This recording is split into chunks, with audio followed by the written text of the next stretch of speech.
Dans cette toute nouvelle vidéo, j'ai prévu de vous parler en fait des animaux totems, des animaux de pouvoir, et également en fait on va se pencher sur la symbolique spirituelle de cette petite chose toute visqueuse et gluante qui est l'escargot. Et tout d'abord, je vous invite aussi à vous abonner à la chaîne pour être tenu informé des prochains contenus spirituels à venir ici.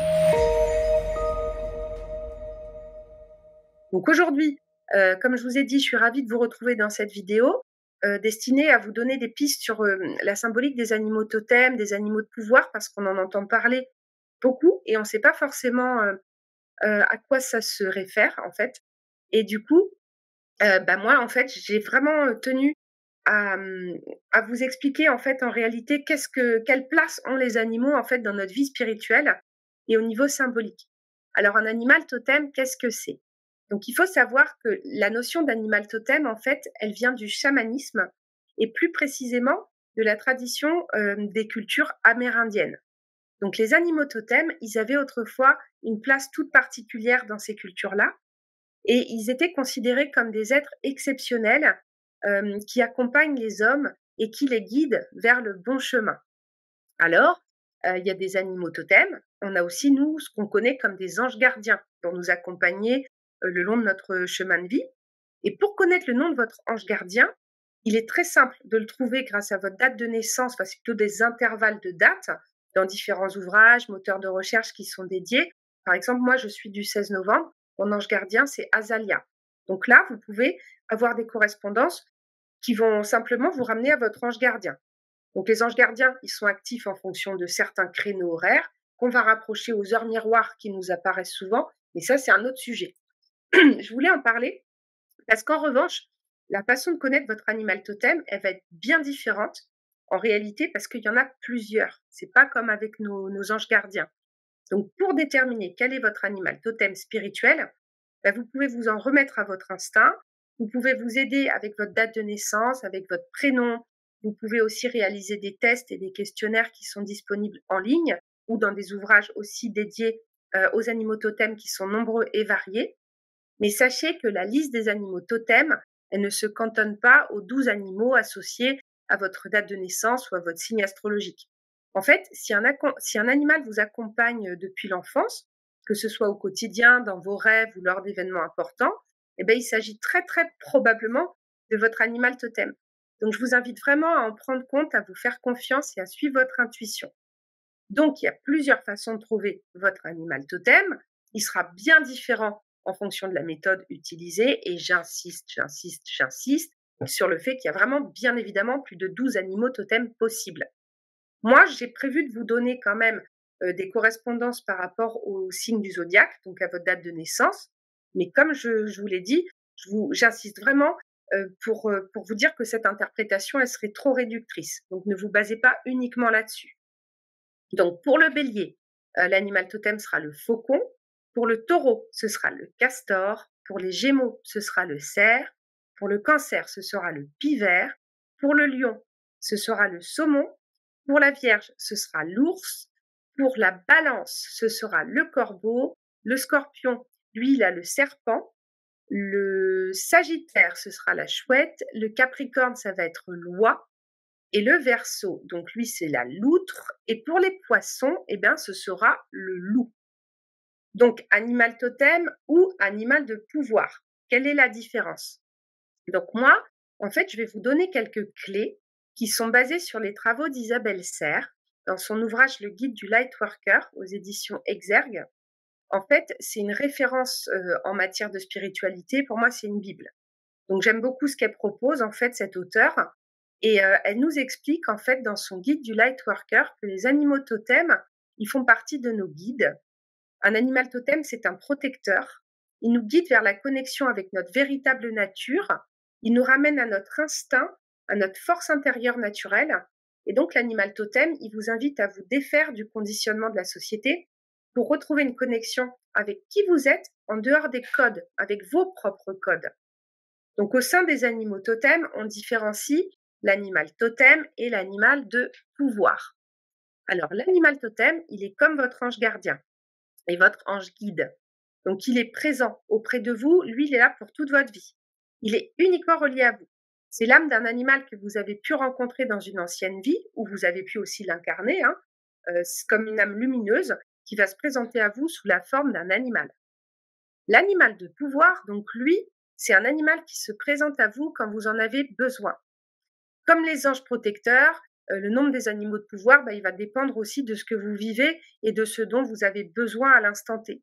En fait, l'animal de pouvoir, il n'est pas forcément présent toute votre vie. Il se présente à vous pour vous donner une guidance.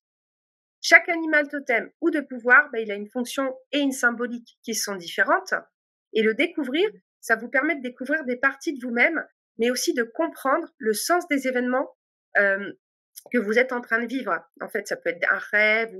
Mais comme vous le savez, il y a différentes façons pour rencontrer votre animal totem et votre animal de pouvoir. Donc, votre animal totem ou de pouvoir, il peut se présenter à vous, comme je vous disais, pendant vos rêves. Il peut se présenter à vous lors de moments ou de séances de méditation. Il peut se présenter à vous aussi dans la matière, dans votre vie extérieure. Hein. Des fois, on a une grosse araignée qui apparaît. En fait, c'est un animal que vous voyez tout le temps dans des conditions différentes. Donc, vous allez le voir en image, vous allez le voir en symbole. Vous pouvez aussi effectuer un soin chamanique pour le découvrir. Ça peut être intéressant. Vous savez que c'est votre animal totem ou de pouvoir quand cette présence, en fait, elle est récurrente et qu'elle s'effectue de manière spontanée. D'un autre côté, si vous avez l'impression que vous n'avez jamais rencontré votre animal totem, pas de panique. Ça ne veut pas dire que vous n'en avez pas. C'est juste que pour l'instant, vous n'avez pas forcément besoin en fait de sa protection, ni même de ressentir sa présence, ou alors que vous avez une résonance avec d'autres guides en fait. Il n'est pas obligatoire de découvrir votre animal totem pour découvrir votre spiritualité. Ça, c'est très important aussi. Tout dépend de vous. Alors, pour vous expliquer les groupes et la symbolique des animaux totems, en fait, Isabelle Serre, elle s'est appuyée sur le travail d'Arnaud Rioux, donc dans son oracle, l'oracle du peuple animal. Donc lui, Arnaud Rioux, il y distingue 5 groupes différents pour les animaux totems. Donc on a le groupe de l'introspection, dont fait partie notre fameux escargot.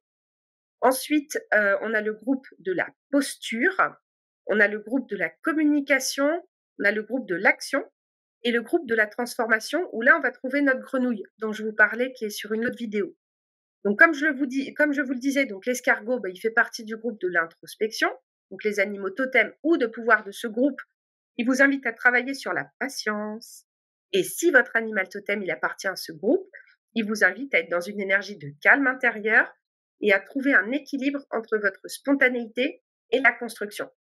Si votre animal de pouvoir, il appartient à ce groupe, il vous invite à l'instant T, il vous amène guidance pour prendre du temps pour construire ce que vous souhaitez actuellement.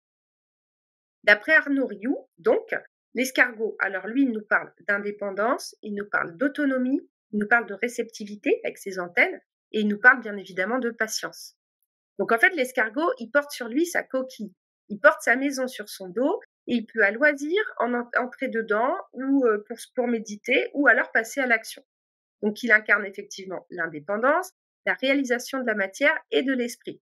Et en plus, sa coquille, elle est formée d'une très jolie spirale infinie, qui a un sens symbolique bien évidemment aussi. En fait, ralentir pour regarder un escargot se déplacer, finalement, c'est déjà recevoir l'enseignement de cet animal totem. Parce que l'escargot, il est le symbole de la lenteur, et il avance si lentement qu'il va épouser totalement son environnement. Il absorbe, il s'enlace, il se fond, il devient la terre en fait sur laquelle il rampe, et tout son corps semble écraser le sol. Et déjà, l'escargot nous invite à nous interroger, il nous ramène au moment présent. Sommes-nous bien à ce que nous faisons?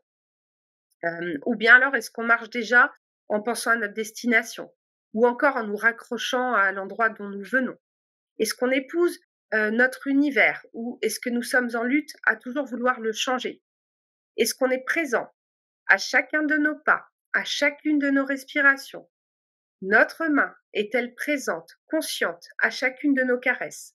Notre visage, est-ce qu'il est présent à chacun de nos sourires? En fait, c'est cette présence à soi dans les moments les plus anecdotiques qui va renforcer en nous le sentiment de gratitude, en fait, pour les bénédictions de la vie. Et un point fascinant sur la signification spirituelle de l'escargot, en fait, c'est que cette créature, elle produit 2 types de boue. Elle a un type de boue qui est utilisé pour se protéger, et le deuxième type de boue, il consiste à utiliser des surfaces glissantes pour faciliter son déplacement. C'est pour ça qu'il est tout visqueux.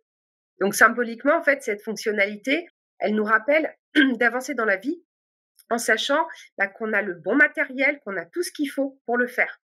Les escargots, ils ne respectent pas les règles en matière de genre. Ils ont des organes reproducteurs qui sont masculins et féminins et ils changent de sexe en fait en fonction du besoin de se reproduire.